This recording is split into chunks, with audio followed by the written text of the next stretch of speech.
Hey, what is up, y'all? This is Rodney James from Cage Side Press, and I'm here at Drysdale Jiu-Jitsu in Las Vegas with one of the top prospects in all of MMA right now. He's 4-0, Max Rohskopf. How you doing, Max? Good. Nice to meet you, buddy.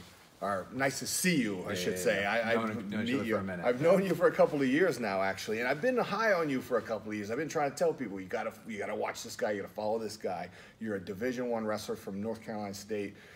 You're like I said, undefeated in MMA, and you have really taken a huge interest in jiu-jitsu now. And like I think you were still wearing a white belt technically when I met you, and like you're already a purple belt, and you're out here putting some really good guys away too. Yeah, so I think that there's a big gap in like MMA right now with like some of like the wrestlers that they get on top, they dominate the fight, and then they're gonna just go out there and like win like decision fights, or like a lot of wrestlers have power in their hands, so sometimes they're gonna get knockouts and stuff. But as far as like on the ground, they're not. Wrestling has like a little bit of ego about it, where they think wrestling's superior to jiu-jitsu, and jiu-jitsu is the same thing, where jiu-jitsu thinks it's better than wrestling. I don't see it that way. I see it as like if you have both, that's when you're gonna really start like finishing people on the ground. I think I've shown that in my fights. And I'm gonna continue to show it. There's like a hybrid style between the two, and it's not catch wrestling, it's not wrestling, it's not jiu-jitsu, it's not one or the other. It's just grappling for a fight. And I think that's why I think I really have. I have to stay true to myself as a grappler, because like I'm not a wrestler trying to be a boxer or a kickboxer or any of this other shit. It's like I'm just trying to be a guy that as soon as it hits the ground, I'm ending the fight, or I'm gonna make you not want to be there anymore. I've rolled with you. I know exactly what it's like to be under you and not want to be there anymore. And I love the attitude, because that right there shows a tremendous amount of fight IQ. Because I agree, you know, that's why I love 10th Planet too. You know, they have a great mentality, because if you want to do mixed martial arts, you cannot think about it from, okay, I'm going to learn boxing, I'm going to learn kickboxing, I'm going to learn jiu-jitsu, wrestling, etc., which is what a lot of people still do. You can't think of it like that. You have to go into it thinking, hey, I'm a mixed martial artist. Everything is a flow. It's not about a style. It's about taking the fight where you can win it. Yeah. And trying to being capable to win it no matter where it is. Yeah. Right? When did you start wrestling? Because I mean, that was the genesis of your combat sports journey. Yeah, so I started wrestling in Ohio. I was like 12, 13 years old. I actually got in a fight in the principal, and I was in the principal's office, and been there. Yeah, so I was the principal was just like, hey, we got to find something that's gonna like keep you out of trouble. And I had already played like every other sport that we had available, and he just started me wrestling, and then like from day one I was just like, I like this, like, and then I wasn't very good right away, but I loved it. And then one of the things that like really resonated with me that I keep with me today is he told me, he was like, if you just work, it was like super simple. It was like, you just work harder than everyone else and you're gonna be better than everyone else. And so like I've taken that to the extreme almost. Like I have my coaches now, they're always like, hey, you can't be working out 4 times a day anymore. It's not even healthy on your body, you're gonna get hurt. You're not actually getting better, you're just spending a lot of time in the gym. So I've taken it to the extreme, and I actually have had some injuries because of it. So now I kind of, it's harder for me to sit back and rest, because I know I can, if you need me in the gym 8 hours a day, I can do it. But that was it started from there, and that's where I kind of got my work ethic from, was from the wrestling. Now, you're originally from Ohio. Ohio is a state that has a tremendous background in wrestling, and even in UFC. Some of the pioneers come from there, and some of the best fighters, you know, Mark Coleman, Matt Brown, guys like that, Kevin Randleman. So I wonder why North Carolina State instead of Ohio State? Was it because you wanted to get away from your hometown? Because a lot of people when they're young want to do that. I was one of them, yeah. You know, and then, you know, also sometimes it just depends on what opportunities present themselves. Yeah. But NC State's a great place to be. Yeah, so I wasn't like a top recruit. I was good. I was ranked #1 in the state my senior year. My junior year, my only loss in the whole year was to the guy ranked #1 in the country. But I wasn't like a top 20 guy in the country. I was like a top guy in the state. So like I wasn't super highly recruited. So, and Ohio State at the time was a top 2, top 3 program. So I wasn't really getting recruited all that much from them. I easily could have walked on and started and did everything I did at North Carolina State there though. NC State had just kicked off every single person on their team and fired the whole coaching staff, and they were starting over. and they kind of were throwing out this pitch where it was like, we're bringing in guys that literally just are here to train, here to work hard, no partying, no drinking, no none of that. And like where I'm from, it's all my friends quit wrestling, all my friends stopped doing a bunch of different things, quit doing different sports, I just saw a lot of bad and like smoking and drinking and all that kind of stuff, so I didn't want to be around it. And that's what they were pitching it to me, is like, we're not going to have any of those guys like that, and I wanted to be around people that were like that. So then they pitched it, and then I visited, and once I visited North Carolina State with Coach Beasley and Pat Popolizio, I was like, this is where I got to be. And then got there, and then we ended up from going, it was like top, like low quarter of like Division I wrestling. Like, we were probably like ranked like 70th in the country. And then my junior year, the year before I left, we finished second in the country in dual meet. So we went from like 70th to second in 3 years. What made you want to come to Las Vegas once you were done with college? So it's a super long story how I left college, but I ended up not finishing. I decided I had an injury, and I didn't want to waste another 1 or 2 years in college wrestling for no money, for no notoriety, no nothing. When I knew because I'd already been training to fight since I was 18, so like, this was always the plan. So I actually, my jiu-jitsu coach, I started training with him when I was 18, 19. He's from here. Well, he's from Virginia, wrestled at NC State, and he spent 20 years out here in Las Vegas, Sean Spangler. He trained a bunch of guys at Extreme, black belt under Robert Drysdale. I was dead set on moving to like San Diego or California, or maybe like Florida or something to start really training the fight. And then he kind of talked me, and I came out here and visited for American Nationals. I was doing American Nationals, and I actually met Robert Follis at Extreme Couture, and he's kind of the one that kind of convinced me. He's like, hey man, like this is the place you got to be, like, and just kind of trust me and like explain to me why this was the place I needed to be. And then as soon as I'm on my plane ride back home to North Carolina, next day all my stuff was packed and I was driving out here. Yeah, he's definitely one of the reasons. Him and Ryan Couture are two of the biggest reasons that I ended up training there as well, which is, of course, how we met. I know that you're not training over there as much anymore because you're really a big part of Drysdale Jiu-Jitsu as in your training and as a coach. Tell me, first of all, this is a beautiful facility. You were telling me earlier off camera, though, you guys are expanding into an MMA program, and we're going to have a new location. What can you tell me about that? Right now, I just got like a small team of guys around my size and Rob's running pretty much all my practices right now. We have a striking coach, Roshi Allen, who's a karate-based fighter, and then we're trying to bring in maybe one other person to kind of handle like the kickboxing and the boxing. It's not everything set in place yet, but I don't have like all these MMA fighters right now, man. They're doing one wrestling session a week and one grappling session a week, maybe two, and I just see that as like a huge hole. I'm grappling for at least 2 hours every single day between wall wrestling, and jiu-jitsu, and I think it's going to show when I get my hands on these guys. It's simple. It's like math. If I'm doing it 7 days a week and you're doing it twice, it's not even going to be close. And like there's positions in MMA that exist in wrestling and jiu-jitsu and in wall wrestling that people haven't even scratched the surface with yet, that I think I'm going to be able to take it's just going to be a huge advantage. It's going to be positions that they've never even felt before. So they're like white belts in it. And I've been doing it for years. And it's, everyone who's trained with me at Extreme and everyone who's trained with me here knows what I'm talking about with the sparring. There's certain positions. There's a couple guys that are doing stuff kind of like it. Lovato's doing it right now.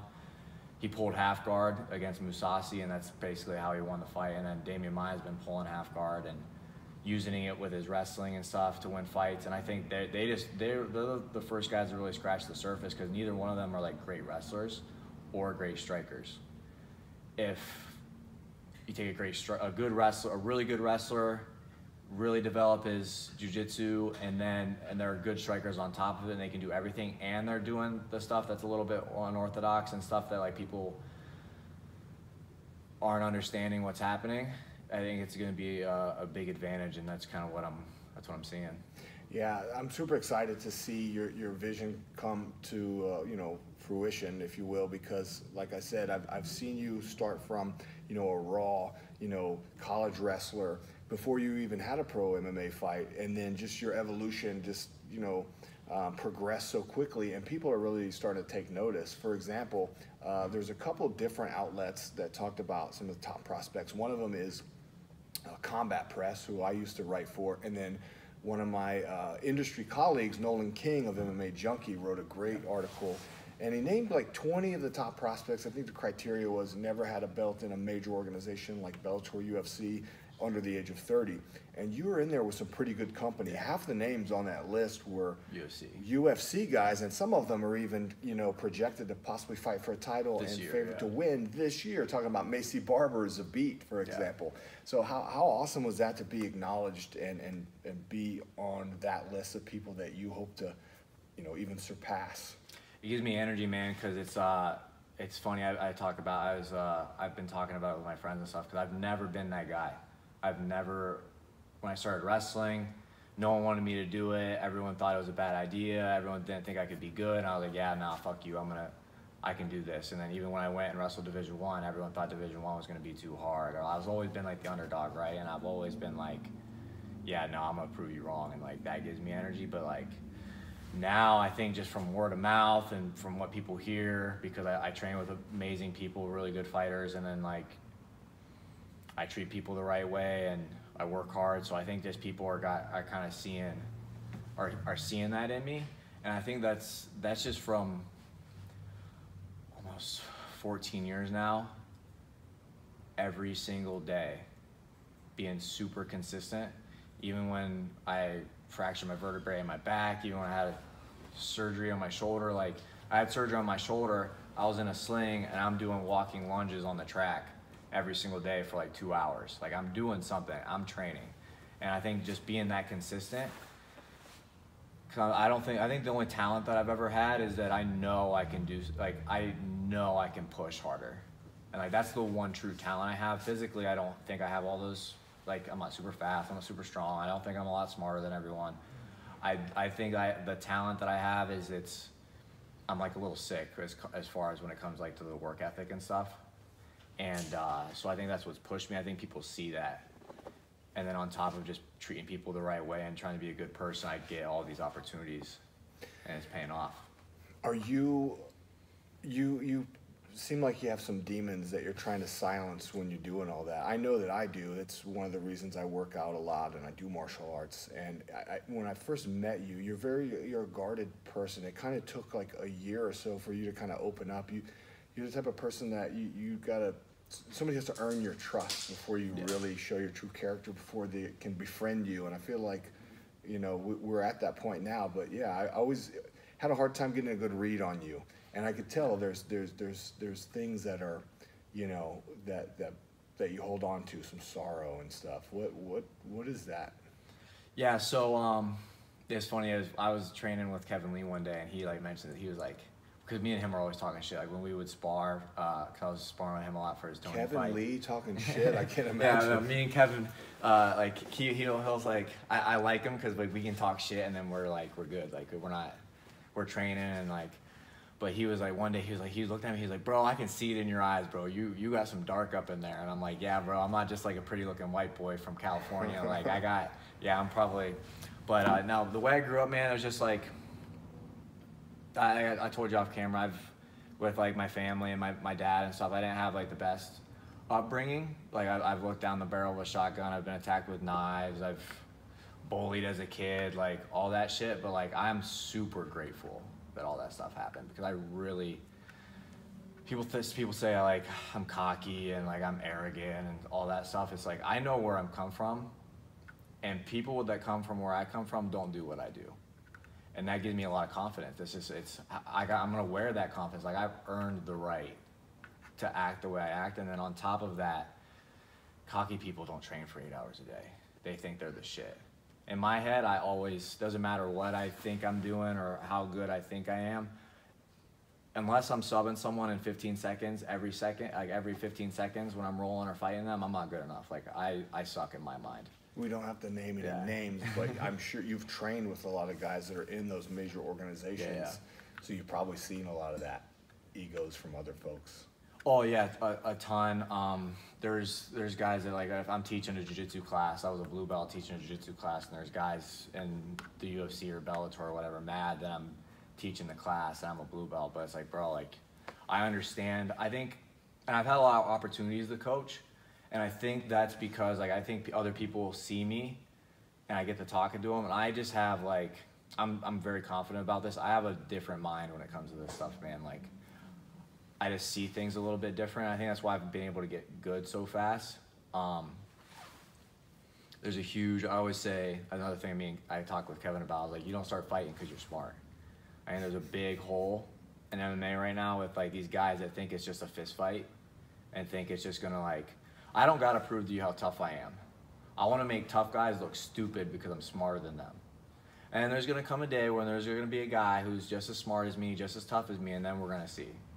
Then that's when I'm gonna have fun. But, like, for right now, a lot of these guys just think they're tough and that they're getting good shape and shit, that they're gonna go out and win a fight. And I'm gonna hit you with some shit that you've never even seen before. That, like, I got you to move a certain way.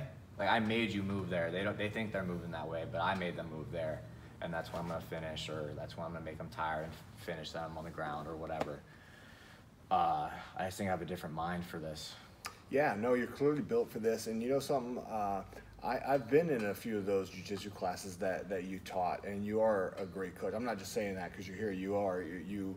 That seems like another thing that kind of keeps you grounded. I know you do a lot of coaching here. Yeah. Is it, you coach a lot of kids too, right? I'm the head kids instructor here. Well, first of all, what is that like? It's got to be a little bit harder than training grown-ups, I imagine. In some ways. Yeah, in some ways it is. I like it, and I got posted about this on Instagram, and I was actually getting, like, choked up. Like, I was a little teary-eyed. I was just back home helping one of my buddies. He had made his pro debut back in Ohio, and he bought my ticket out there to come out. And some of my people that I grew up with, they knew, like, they were my neighbors. Like, they knew all the shit I went through when I was a kid, and they were like, I was at McKelvey's, and that's the bar that they've sponsored me before, and they have, like, my stuff hanging up in town, so it's kind of cool. Yeah. I had several people come up to me that, hey man, like, we don't care about, like, the success you have in fighting. We don't care about anything. It's just, like, what makes me the most proud of you is that I see you working with, like, the kids, and that's what makes them most proud, because they know where I come from, and they know I'm probably best equipped to deal with at least helping a kid. Like, if I can get one kid to change his life for the better or whatever, it doesn't matter. But I have a lot of experience, and I kind of, like, I was a grown up when I was like 12, 13. I was making, like, grown up decisions then, and so I think I'm a lot older than just 25 in my mind. So I think that just made me feel good. That it was just like, it's not the fighting, it's not anything that I do, it's the fact that they're most proud of me because I give back, and I'm really proud of that. It's one of the pillars of success, I think. Yeah. And yeah, especially for the younger generation. I love what you're saying. I want to actually backtrack for a minute, because you said something that I find hard to believe. You said that you were bullied. Now, again, I told you for the first year or so, I didn't talk to you a whole lot. It was hard to get a read on you, but just looking at you, you're obviously, you know, built like an Adonis, and you're an amazing athlete. So tell me a little bit more about that, because I know that because you look like the all-American jock type, but low-key, you're kind of a nerd. You even have some Star Wars stickers on your car. Yeah, so I love Star Wars. We can get into that, but sure. First, I'm gonna go. So, like, when I started, I had anger problems, like bad anger problems. Like, I hit our principal when I was a third grader. I didn't go to third grade. They had me in the principal's office, and if I was good in the principal's office, I got to go to class, right? And it was like a super small school. Like, if I was in, like, a city school, they would have sent me to, like, juvie or something. But, like, I was, like, lucky the school handled it the way they did. But I had, like, just some demons, man. And then so, like, I would play sports, and, like, even at that young of an age, that's I was a third grader telling our principal to fuck off. Like, I didn't give a damn, man. I was just, like, I had balls. I was, like, the ballsiest kid. Yeah. But so I played soccer. I did a year of tap dance, football, basketball, every sport that we had. I tried it, and, like, I didn't realize what was happening when I was younger. I was just like, oh, okay, I'm gonna play. But as I started to get older, a little bit more competitive, I realized I was like, hey, like I'm not good. I'm not getting any playing time. I was one of the smaller kids on the team, on every team. I'm like naturally very skinny, and I work a lot to be built and strong and stuff. So I was always getting, like, I didn't get any playing time and I sucked. So just natural, like the kid who's not good on the team is always going to get picked on a little bit. So I was getting picked on, like nothing crazy. Like I'm very, very grateful that like stuff like this happened. So just get picked on a little bit. And I remember when I first started wrestling, I was the worst. I had like 7 kids in my grade that had been wrestling since they were 4 or 5. And I started, and obviously they were all better than me and stuff. And then a couple years later, I started getting a little bit better, start pushing them. And then I'm outworking them. Like I'm wrestling 12 months out of the year, twice a day or doing something, and they're only doing like 3 months out of the year. So I started getting a little bit better than them. And then my freshman year, I got picked on a little bit by like some kids who were a little bit better than me at the time. And I remember telling them, like, I was like, hey, just like wait until like we're juniors or seniors in high school, and then we're gonna see who's like big shit. And then that time came around, and I was like, hey, remember when you said I wasn't gonna be good, and now I'm the best athlete in our school, kind of deal. And then even like, so like when I first started wrestling, it was my family didn't want me to do it. Everyone in school didn't want me to do it. They thought I was gonna suck or whatever. And I was like, I don't care what anyone says, I'm gonna do this. Same thing when I got to college. When I first moved to college, it was like Division I's gonna be too hard. No one from around here can make it in Division I. School's too hard. The wrestling's too hard. The athletes are too good. I got there and I was like, this shit's easy. Like the school is not that hard. I know I work harder than all these guys. Like, it's not, I progressed and like proved everyone wrong that way. And then even when I left college, the coaches, all my friends, all my family were like, you shouldn't leave. You need to stay and graduate. You can't break in MMA if you don't finish your college degree and finish wrestling. Like, you still have stuff to prove. And I knew, I was like, I'm making the right decision. Like, I'm gone. And then even when I left here for Las Vegas, some people back in North Carolina, they wanted me to stay. And it's funny now, every single time that something like that's happened, every time I made a hard decision, 1, 2, 3 years later, everyone's like, yeah, you made the right decision. So I think I've always, when I make decisions, I make sure it happens. And like, people who said I should have graduated college, or people said I shouldn't want to go to Division I, or people who said I shouldn't have started wrestling in the first place, they all look back. Or I talk to them now, and they're like, yeah, you made the right decision, man. Sure, and you got to stay away from those kind of people, because that's a loser's mentality. It's all up here. They were giving you all these excuses of reasons why you should fail, because that's what they did for themselves probably in a lot of their goals in life. And you still continue to carry that championship mentality. I know to this day you see guys that are in the UFC actively, and you go, I know I can beat them, and you're not. It's not bravado. People think I'm playing. People think like I'm asking to fight UFC veterans. I just asked to fight a guy that has like 45 fights and fought Khabib and Tony, and it's just like, people look at me like, you're fucking crazy. I'm like, I can beat that guy right now. And it's like, well, you just fought a guy. The last time I saw you fight was for Fury FC here at the Rio FC, here. Yeah. And I mean, I said Fury. Fury's out of Texas. Final Fight Championship. Sorry.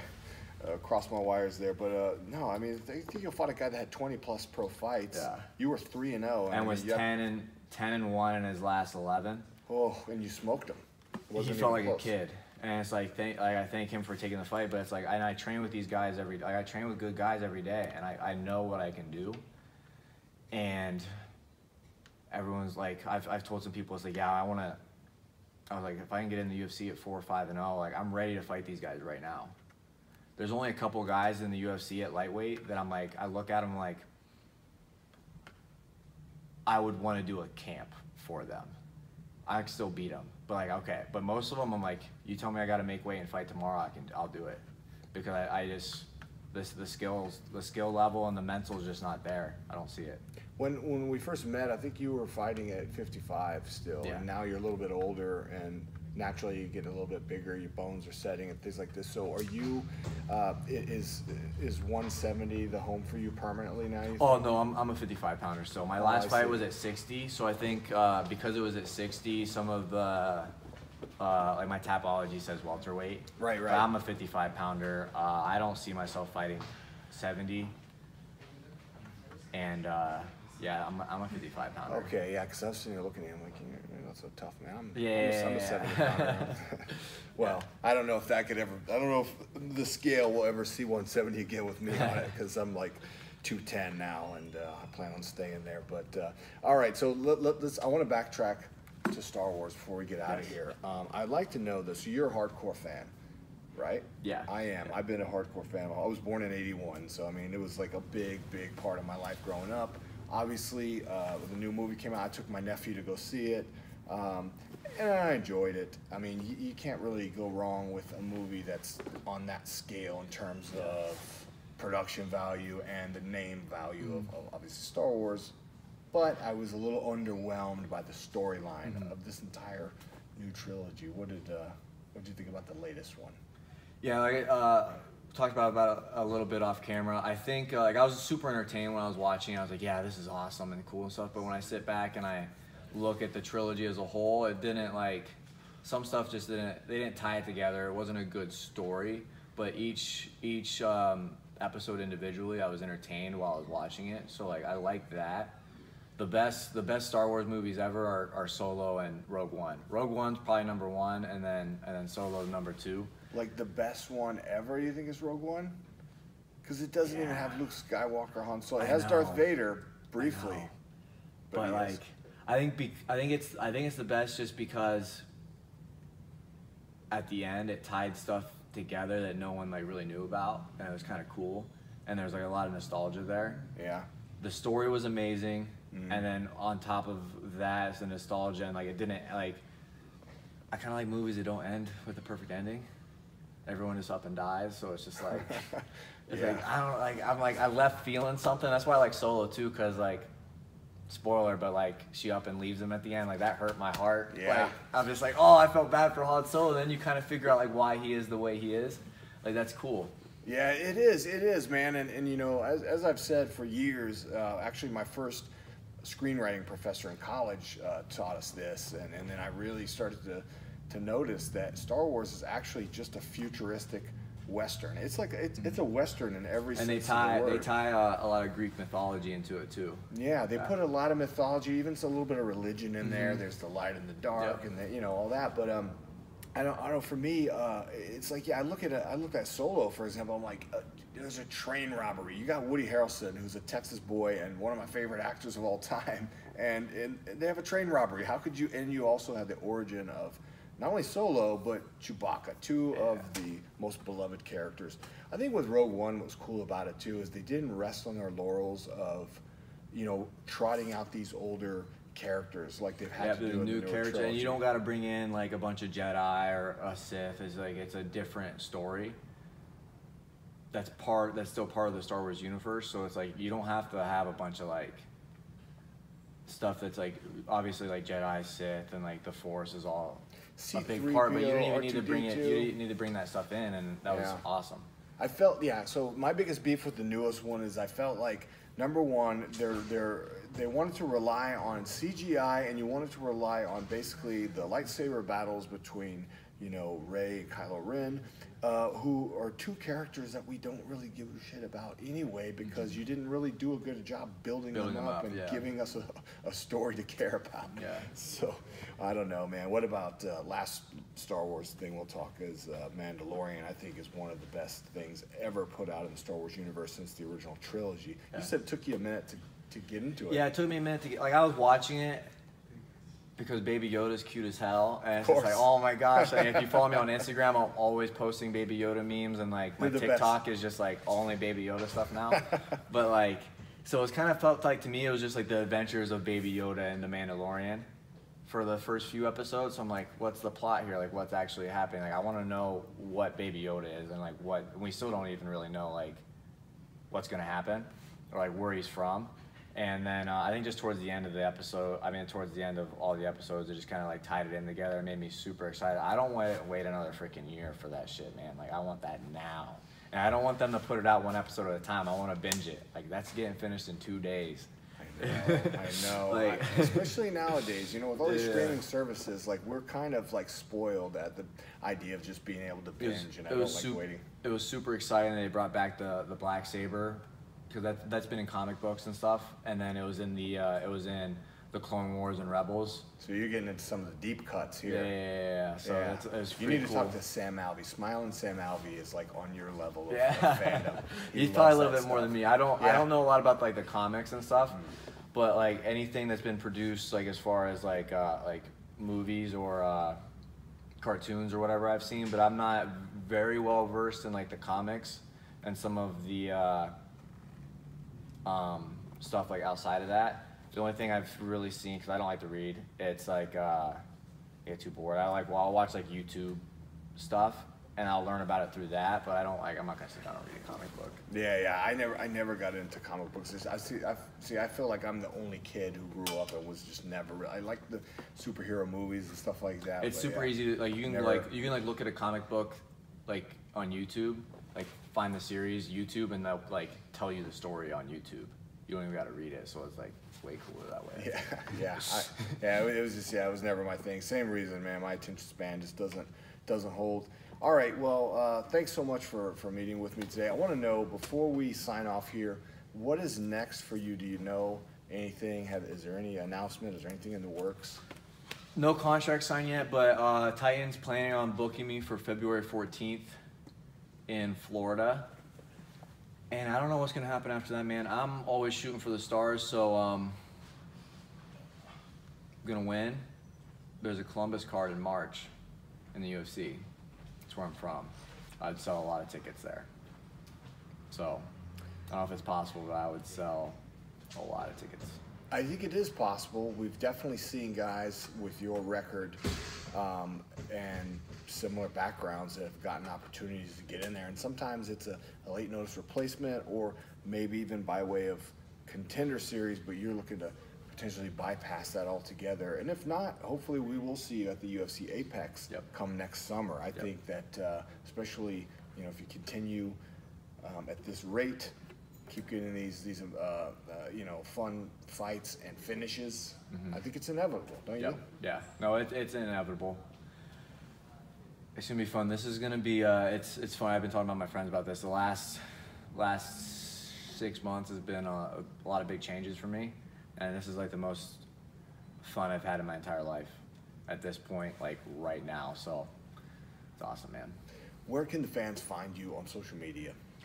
Max XXX out 155, and then maxing out on Twitter, and then you can find all my my TikTok and stuff like that on my Instagram and Twitter.